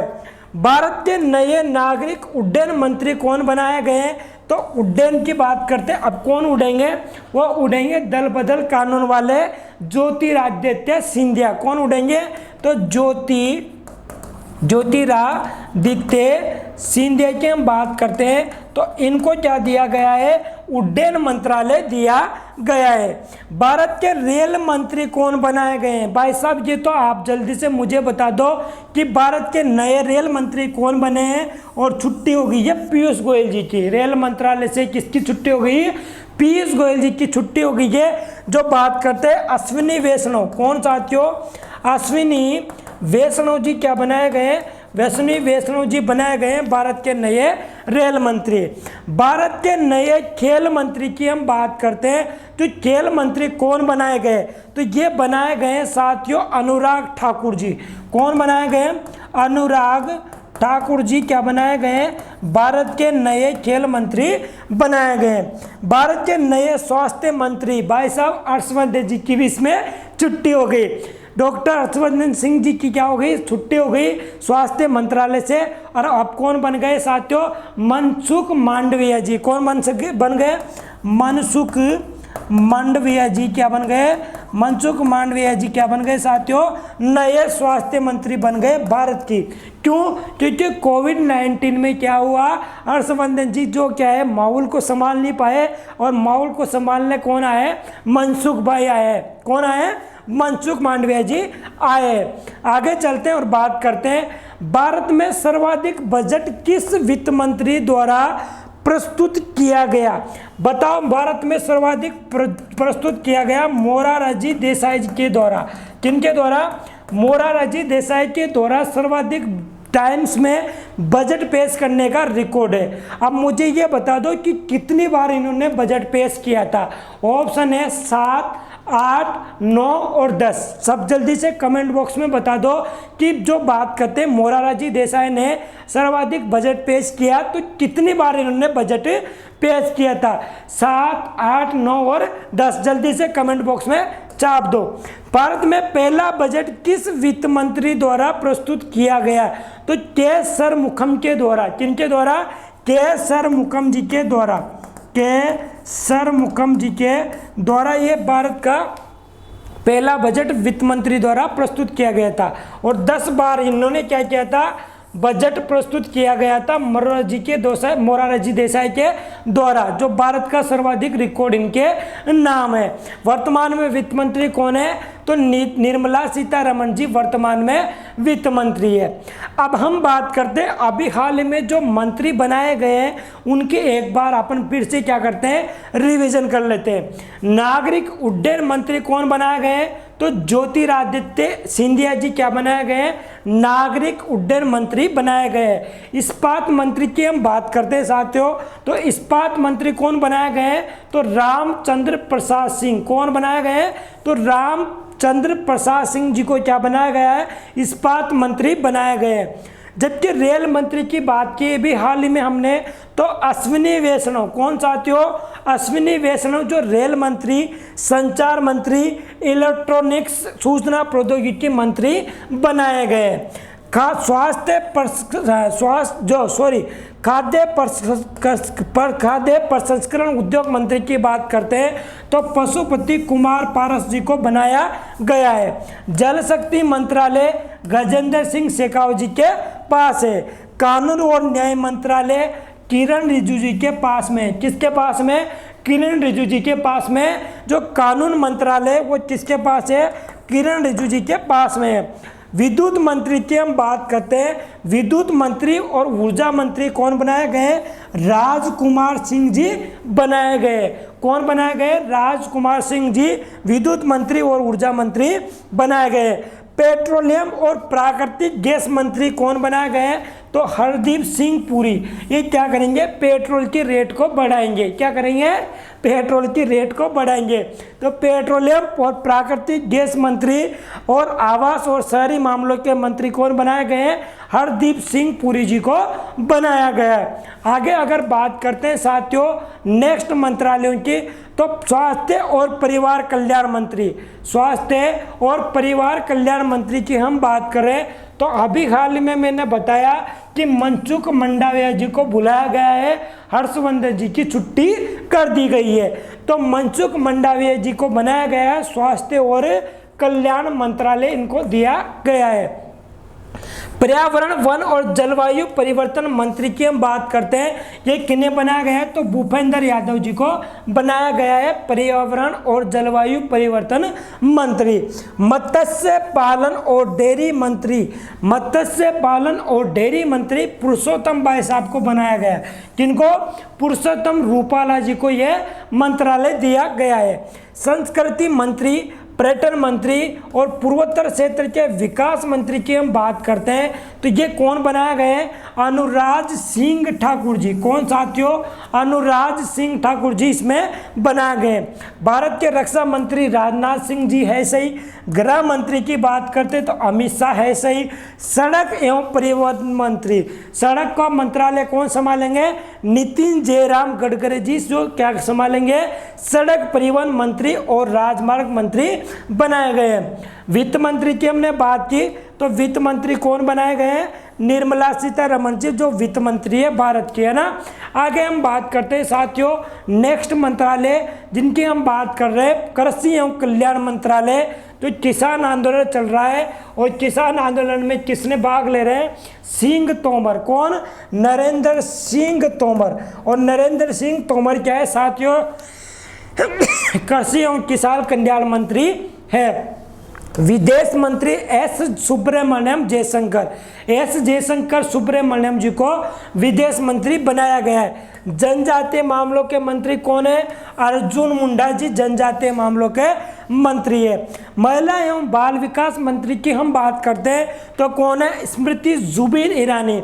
महिला एवं बाल विकास मंत्रालय किनके पास है? स्मृति जुबिन ईरानी जी के पास में है। वाणिज्य एवं उद्योग मंत्रालय की हम बात करते हैं, जो कपड़ा मंत्री है वो कौन बनाए गए, तो पीयूष गोयल जी को यह मंत्रालय दिया गया है और रेल मंत्रालय इनसे छीनकर अश्विनी जी को दे दिया गया है। तो वाणिज्य एवं उद्योग मंत्री, कपड़ा मंत्री कौन बने हैं, पीयूष गोयल जी बने हैं। शिक्षा मंत्री, कौशल विकास उद्यमिता मंत्री धर्मेंद्र प्रधान जी बनाए गए हैं। और जो बात करते हैं, रमेश पोखरियाल निशंक जी की छुट्टी कर दी गई है। संसदीय कार्य मंत्री और कोयला मंत्री की बात करते हैं तो ये कौन है, नितिन जयराम गडकरी जी। और वित्त मंत्री निर्मला सीतारमण जी बनाए गए। उम्मीद करता हूँ सारे मंत्री आपके लिए रिवीजन का पार्ट बने हुए हैं, सब आपको याद हो गए होंगे। मेरी लास्ट क्लास थी संडे को, जिसमें मंत्रिमंडल का विस्तार की हमने डिटेल से चर्चा की थी। आज हमारा जो मंत्रिमंडल है ये आपके लिए ओनली रिवीजन के लिए लाया गया है। सूक्ष्म लघु और उद्यम मंत्री जो बनाए गए हैं, नारायण तातुराणे बनाए गए हैं। कौन बनाए गए हैं, नारायण तातुराणे बनाए गए हैं। बंदरगाह, जहाजरानी और जलवायु मंत्री जो जिनको बनाया गया है, सर्बानंद सोनेवाल जी को बनाया गया है। अल्पसंख्यक मामलों के मंत्री कौन है, मुख्तार अब्बास नकवी। कौन है साथियों, अल्पसंख्यक मामलों के मंत्री है मुख्तार अब्बास नकवी जी। आगे हम बात करते हैं सामाजिक न्याय और अधिकारिता मंत्री वीरेंद्र कुमार जी को सामाजिक न्याय और अधिकारिता मंत्री बनाया गया है। और ग्रामीण विकास मंत्री, पंचायती राज मंत्री गिरिराज सिंह जी को बनाया गया है। तो ये आपके लिए पूरे मंत्रियों की मैंने डिटेल से लिस्ट बता दी। बिल्कुल नोट करके छाप लेना, दीवार में चिपका लेना। आने वाले एग्जाम में आपसे डिटेल में क्वेश्चन इनसे 1 नंबर का क्वेश्चन आपसे पूछा ही पूछा जाएगा। डर मुझे भी लगा फासला देकर, पर मैं बढ़ता गया रास्ता देकर। डर मुझे भी लगा फासला देकर, पर मैं बढ़ता गया रास्ता देकर। खुद ब खुद मेरी मंजिल नज़दीक आती गई, मेरी मंजिल मेरा हौसला देखकर। तो हौसला बुलंद रखना है, आत्मविश्वास और धैर्य के साथ आने वाले एग्जाम के लिए हमें तैयारी करनी है। तो ये आपको ध्यान रखना है सारे मंत्रालयों के मंत्री, जो कि इम्पोर्टेंट है। आगे हम बात करते हैं नेक्स्ट क्वेश्चन की।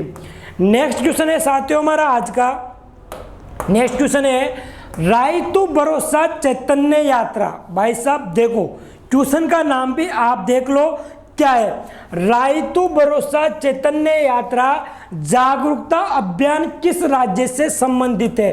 तो इस अभियान की हम बात करते हैं, ये किससे रिलेटेड है। तो रायतू भरोसा, यहाँ पर लिख रहा हूँ मैं, रायतू भरोसा चैतन्य यात्रा और ये जागरूकता अभियान। कौन सा अभियान, जागरूकता अभियान। ये किससे रिलेटेड है, तो ये आंध्र प्रदेश से रिलेटेड है। किससे रिलेटेड है, आंध्र प्रदेश से ये रिलेटेड है। अब इसमें गुरुजी होगा क्या, क्या होगा इसमें गुरुजी, तो इसमें किसानों को जागरूक बनाया जाएगा। क्यों बनाया जाएगा, किसानों को इसमें जागरूक बनाया जाएगा कि किस प्रकार उनको फसल का उपजाऊ करना है। तो किसके लिए, किसानों के लिए जागरूकता अभियान। किसके लिए, किसानों के लिए जागरूकता अभियान। किसके द्वारा लॉन्च किया गया, तो ये लॉन्च किया गया YSR जगनमोहन रेड्डी। क्या, YSR जगनमोहन रेड्डी जो क्या है साथियों, ये जगनमोहन रेड्डी सीएम है आंध्र प्रदेश के। कहाँ के सीएम है, ये आंध्र प्रदेश के सीएम है। इनके द्वारा कीटनाशक, बीज फसल को कैसे बताना गया है, बीज फसल को कैसे उगाना है, कीटनाशक कैसे डालनी है, इन सभी चीज़ों को लेकर, कीटनाशक बीज फसल को लेकर क्या किया जाएगा, जागरूकता फैलाई जाएगी। क्या किया जाएगा, जागरूकता फैलाई जाएगी। ठीक है, YSR जगनमोहन रेड्डी जी ने अभी हाल में YSR बीमा योजना, क्या साथियों, YSR बीमा योजना भी क्या की थी, लॉन्च की थी।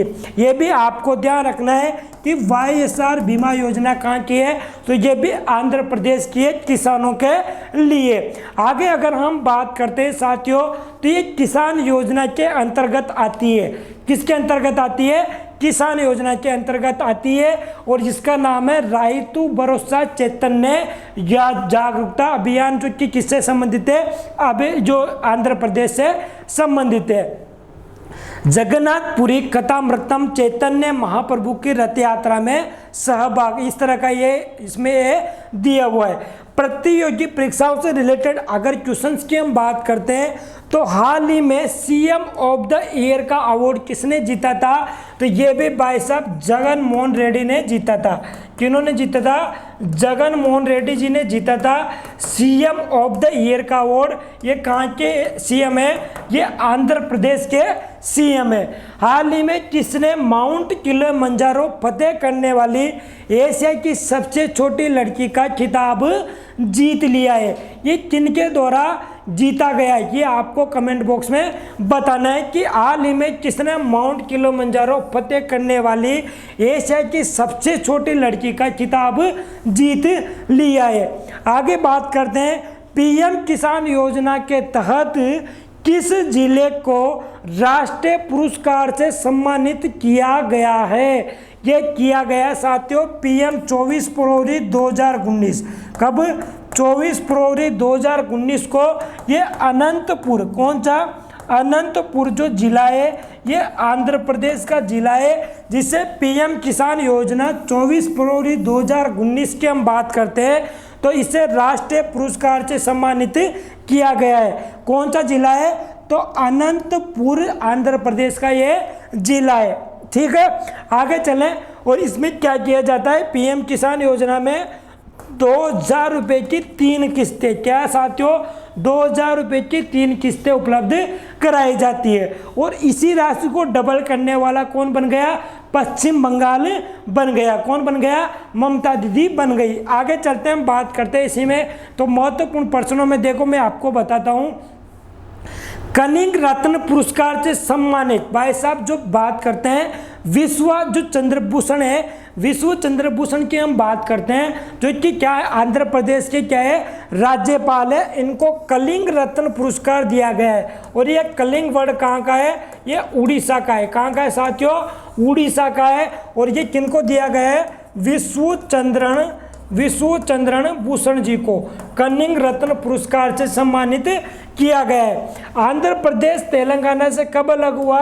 2 जून 2014 को। कब बना? 2 जून 2014 को तेलंगाना अलग हुआ था और 2 जून को ही तेलंगाना गठन दिवस मनाया जाता है। आंध्र केसरी के रूप में किसे जाना जाता है? तो टी प्रकाशम को। किन्हें? टी प्रकाशम को आंध्र केसरी जी के रूप में जाना जाता है। आंध्र प्रदेश की राजधानी कौन कौन सी है? तो अमरावती, कुरुनूल और विशाखापट्टनम। कौन कौन सी राजधानी साथियों? एक सेकेंड, इसकी राजधानी है अमरावती, कुरुनूल और विशाखापट्टनम। आंध्र प्रदेश की 3 राजधानियाँ हैं। कितनी राजधानियाँ हैं? 3 राजधानी आंध्र प्रदेश की। और जो अमरावती की हम बात करते हैं, यहाँ पर देश का 25वां हाई कोर्ट खुला है। क्या? उच्चतम न्यायालय जो यहाँ पर खुला है अमरावती में, 25वां हाई कोर्ट आंध्र प्रदेश की अमरावती में खोला गया है। कुचिपुड़ी नृत्य का संबंध भाई साहब आदि पुड़ी खाई, और आदि पुड़ी कहाँ खाई? तो ये आंध्र प्रदेश में खाई। कहाँ पर खाई? तो ये आंध्र प्रदेश में खाई। और कुचिपुड़ी नृत्य का संबंध किससे है?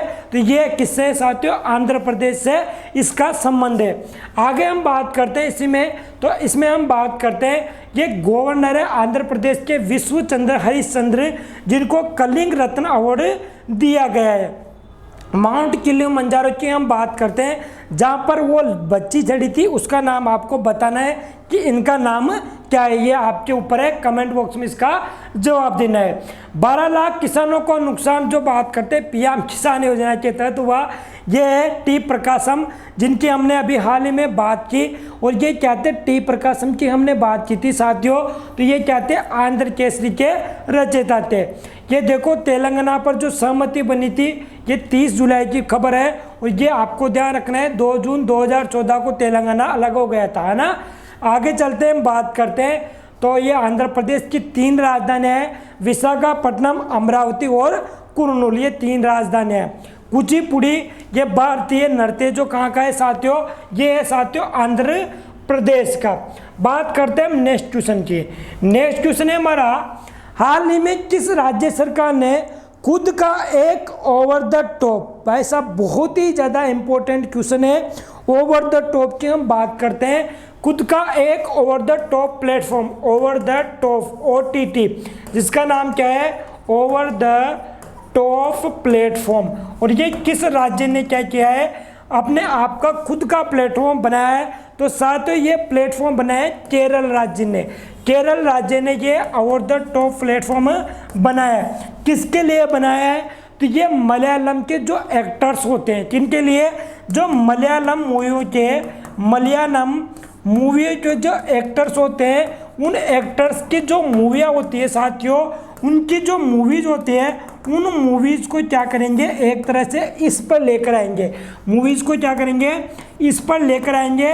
और ये क्या होगा, एक तरह का ऐप होगा। इस ऐप कैसे तरह का होगा, जिस प्रकार नेटफ्लिक्स और अमेजन में क्या होती है, मूवी आती है, वो नेटफ्लिक्स और अमेजन क्या करता है साथियों, बड़े बड़े एक्टर्स ही तो मूवियाँ दिखा देता है, लेकिन जो छोटे एक्टर्स होते हैं उनकी मूवियाँ नहीं दिखाते। तो ये नेटफ्लिक्स की हम बात करते हैं। और अमेजोन में, जैसे कि अमेजोन प्राइम में आप देखते होंगे मूवियाँ, उनकी तरह ही क्या बनाया गया, OTT बनाया गया, ओवर द टॉप प्लेटफॉर्म बनाया गया, किसके द्वारा, केरल राज्यों के द्वारा। और ये बोला गया कि हमारे जो छोटे अभिनेता और अभिनेत्रियाँ हैं वो भी क्या करेंगे, यहाँ पर जाकर अपनी मूवियाँ दिखा देंगे, मतलब यहाँ से आपकी मूवी लॉन्च कर देंगे, जबकि ये अमेजोन और नेटफ्लिक्स वाले नहीं करते थे। इसलिए ये इनका खुद का प्लेटफॉर्म बनाने की ज़रूरत पड़ी। और ये क्या करेंगे, मलयालम मूवियों के एक्टर्स को सबको दिखाएंगे, क्या करेंगे, सबको दिखाएंगे। तो ये आपको ध्यान रखना है। आगे चलते हैं, केरल के CM की बात करते हैं। तो पिनराई विजयन कौन है, केरल के CM पिनराई विजयन केरल के CM है, जो सेकंड बार बने हैं। और जो यहाँ के गवर्नर की हम बात करते हैं साथियों, तो मोहम्मद आरिफ कौन है साथियों, मोहम्मद आरिफ की हम बात करते हैं। और ये मोहम्मद आरिफ क्या है, यहाँ के राज्यपाल है। आगे चलते हैं, महत्वपूर्ण प्रश्नों की हम बात करते हैं। तो पिनराई विजयन ने किस राज्य के मुख्यमंत्री के रूप में शपथ ली, तो ये साथियों केरल के, कहाँ पर, केरल के। 2011 की जनगणना के अनुसार केरल का लिंगानुपात की हम बात कर रहे हैं 1084। लिंगानुपात क्या होता है कि 1000 लड़कों में लड़कियों की संख्या कितनी है, क्या होता है, 1000 लड़कों में लड़कियों की संख्या कितनी है। तो केरल में सर्वाधिक लिंगानुपात पाया गया, 1000 लड़कों में 1084 लड़कियों की बात की गई है। तो ये केरल का लिंगानुपात क्या है, तो 1084 है। और ये केरल में लिंगानुपात है सर्वाधिक। सबसे कम कहाँ पर है, तो यह आपको कमेंट बॉक्स में बताना है। मेरे हिसाब से तो आपको ध्यान होगा, हरियाणा याद होना चाहिए। विक्रम साराभाई स्पेस सेंटर कहाँ स्थित है, ये आपको बताना है, तिरुवनंतपुरम में। कहाँ स्थित है, तिरुवनंतपुरम में। और तिरुवनंतपुरम में विक्रम साराभाई स्पेस सेंटर स्थित है, ये आपको ध्यान रखना है। आगे बात करते हैं, नीलांबूर टीक और कसाबू साड़ी का GI टैग जो बात करते हैं, 1999 का एक्ट जो कि 10 वर्ष के लिए GI टैग दिया जाता है। किसके लिए, 10 वर्ष के लिए GI टैग दिया जाता है। और नीलांबूर टीक और कुसाबू साड़ी का जो GI टैग है वो केरल को मिला हुआ है। किसको मिला हुआ है साथियों, केरल को ये GI टैग मिला हुआ है। आगे अगर बात करते हैं, वन स्कूल वन IAS योजना किस राज्य के द्वारा, केरल के द्वारा चलाई गई है। किसके द्वारा, केरल के द्वारा चलाई गई है। नेहरू ट्रॉफी का आयोजन किससे संबंधित है, तो ये नौकायान से संबंधित है। अरे जो नौकायान करते हैं ना, नौकायान चलती है, वो नौकायान जो दौड़ होती है उसमें नेहरू ट्रॉफी दी जाती है। और ये केरल में बहुत ही ज़्यादा प्रचलित में है नौकायान, जिसकी हम बात करते हैं। नेहरू ट्रॉफी का संबंध किससे है, केरल से है। और ये कहाँ पर, नौकायन से संबंधित है। मालाबार तट की हम बात करते हैं, ये मालाबार तट कहाँ है साथियों, तो ये केरल में। और इसी मालाबार जो तट है, इसमें सिल्वर लाइन प्रोजेक्ट, कौन सा प्रोजेक्ट, सिल्वर लाइन प्रोजेक्ट जो कसारकोड से, कहाँ से साथियों, कसारकोड से तिरुवनंतपुरम जो कि राजधानी है, यहाँ पर 530 किलोमीटर की जो दूरी है, इसमें ये प्रोजेक्ट बनाया गया है। सिल्वर प्रोजेक्ट लाइन की हम बात करें, जिसमें पहले 12 आवर की टाइम लगता था, 12 घंटे जाने में लगते थे। अब जैसे ये प्रोजेक्ट बन जाएगा, सिल्वर लाइन प्रोजेक्ट, कसारगोड से तमिलनाडु की बीच तिरुवनंतपुरम की दूरी पे 530 किलोमीटर की दूरी 4 आवर में कंप्लीट हो जाएगी। तो ये भी कहाँ बनाया जा रहा है, केरल में। मोफला विद्रोह किस राज्य में हुआ, तो मोफला विद्रोह की हम बात करते हैं 1921 में केरल में। कहाँ पर साथियों, 1921 में केरल में हुआ मोफला विद्रोह। और साइलेंट वैली नेशनल पार्क कहाँ स्थित है, तो ये केरल में स्थित है, साइलेंट वैली नेशनल पार्क।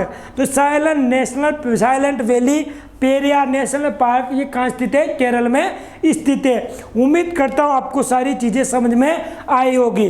अगर आपके पास टाइम है और मेहनत करने का आप दम रखते हो, हौसला और उम्मीद के साथ, आत्मविश्वास के साथ आगे बढ़ने का जुनून है, तो बिल्कुल मेहनत करते जाओ और आगे बढ़ते जाओ। आगे चलते हैं, बात करते हैं साथियों इसमें नेक्स्ट क्वेश्चन की।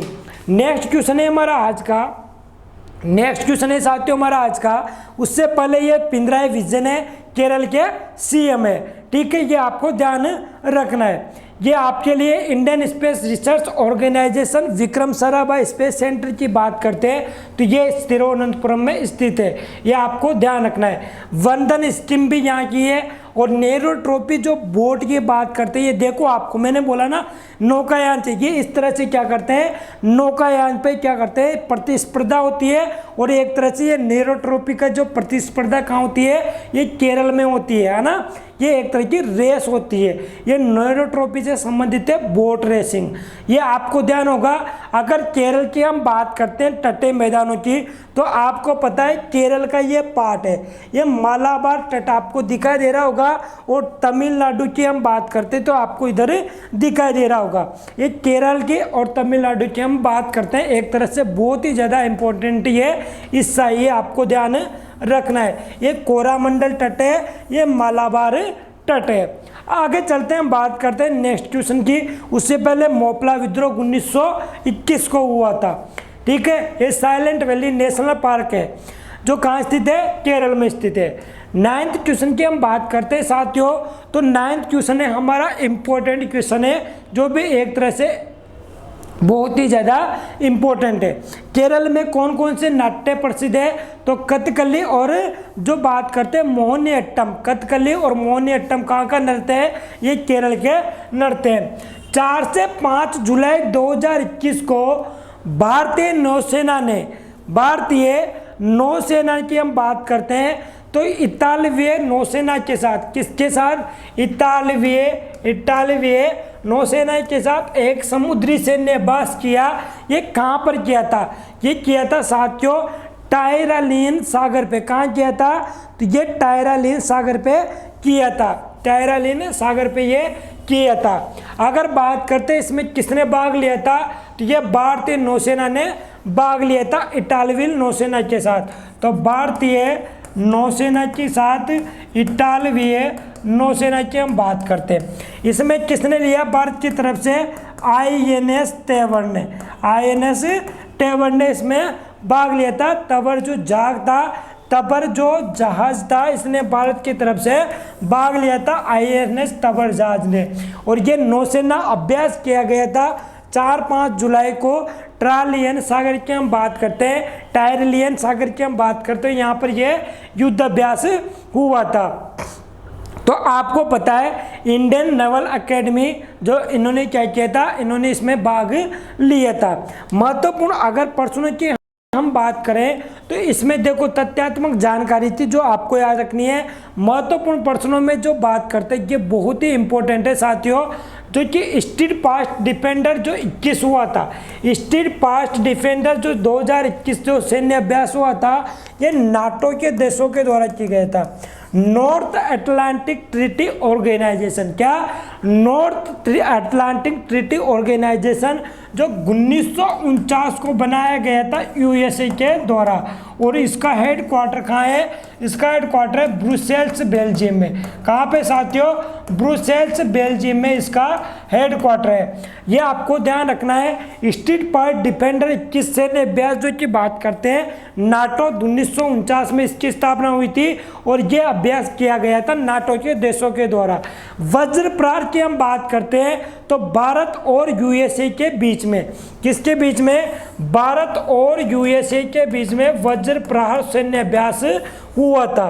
खंजर भाई साहब भारत और किर्गिस्तान, भारत और किर्गिस्तान के बीच में खंजर, और ये खंजर जैसे कि छुर्रा गोपते हैं ना, वो वाला खंजर नहीं है ना। ये खंजर युद्ध अभ्यास किया गया था भारत और यूएसए के बीच में।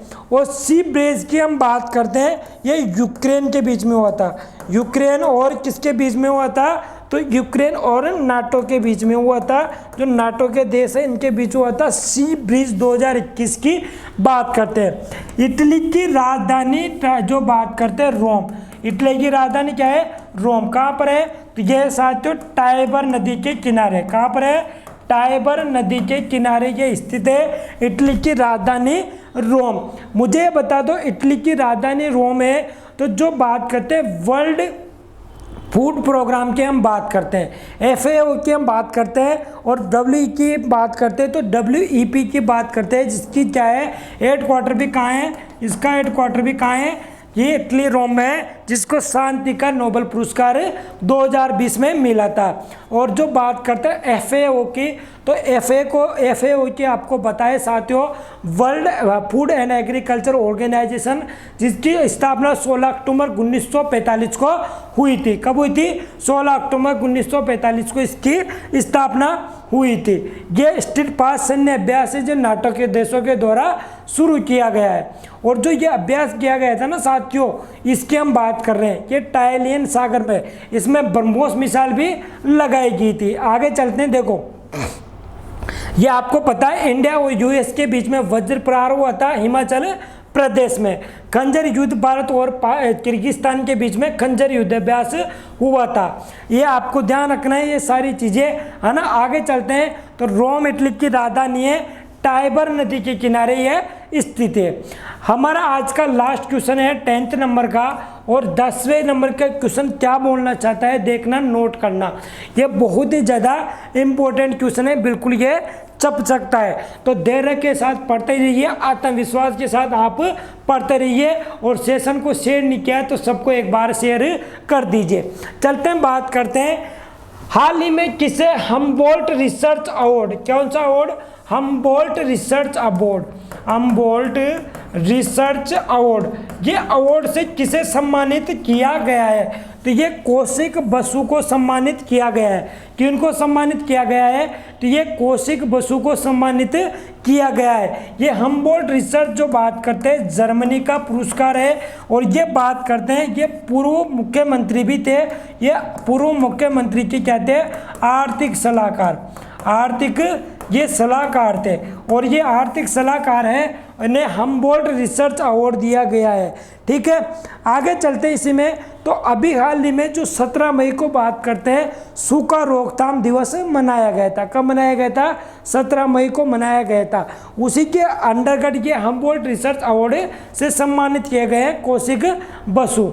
इंडियन इकोनॉमिस्ट है, आर्थिक सलाहकार है, इनको ये अवार्ड दिया गया है, जिनका नाम है कौशिक बासु। क्या नाम है साथियों?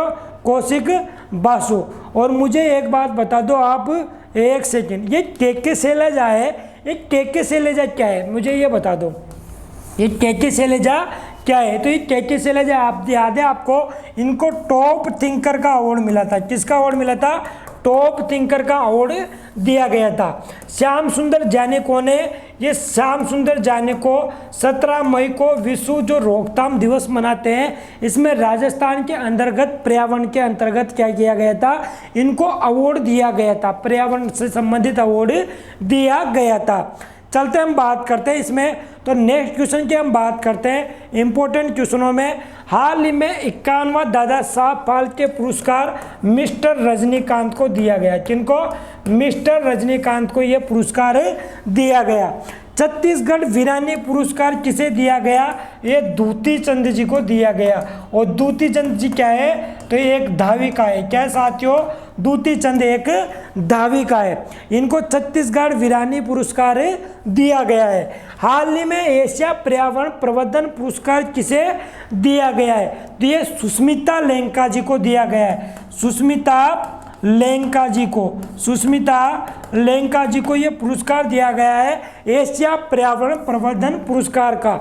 विश्व स्वास्थ्य पुरस्कार जो 2021 का किन्हें दिया गया था?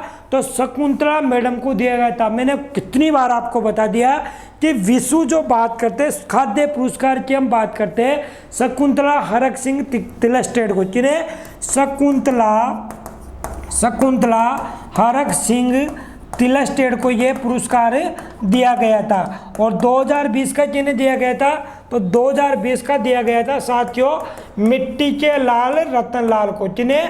रतन लाल जी को ये पुरस्कार दिया गया था। रतन लाल जी को, जो कि थे मृदा वैज्ञानिक थे। और 2020 का विश्व खाद्य पुरस्कार इनको दिया गया था। 2021 का शकुंतला हरक सिंह तिलस्टेट को दिया गया था। अर्थशास्त्र का नोबेल पुरस्कार प्राप्त करने वाले पहले भारतीय अमर्त्य सेन। कौन थे साथियों? अमर्त्य सेन। ये अर्थशास्त्र का नोबेल पुरस्कार प्राप्त करने वाले पहले भारतीय है। आगे इन्हीं महत्वपूर्ण प्रश्नों में बात करते हैं। तो आपके लिए ये रजनीकांत है, 51वां दादा साहब फाल्के पुरस्कार से सम्मानित है। इनको मिलेगा। ये है दूती चंद जो एक धाविका है, छत्तीसगढ़ वीरानी पुरस्कार इनको दिया जाएगा। ठीक है, ये आपके लिए ध्यान रखना है। ये शकुंतला मैडम जिनको वर्ल्ड फूड प्राइज 2021 का दिया गया है। ये है अमर्त्य सेन जिनको अर्थशास्त्र के लिए 1998 को नोबेल पुरस्कार प्राप्त करने वाले ये प्रोफेसर थे, है ना। ज्ञानपीठ पुरस्कार की अगर बात करते हैं तो ज्ञानपीठ पुरस्कार अच्युतम नमूद्री को दिया गया है। अच्युतम नमूद्री को दिया गया है। तो यही था साथियों हमारा आज का सेशन। और आज का सेशन यहीं ख़त्म करते हैं। मुझे बता देना कि आज का सेशन आपको कैसा लगा, कमेंट बॉक्स में जल्दी से जवाब दे देना।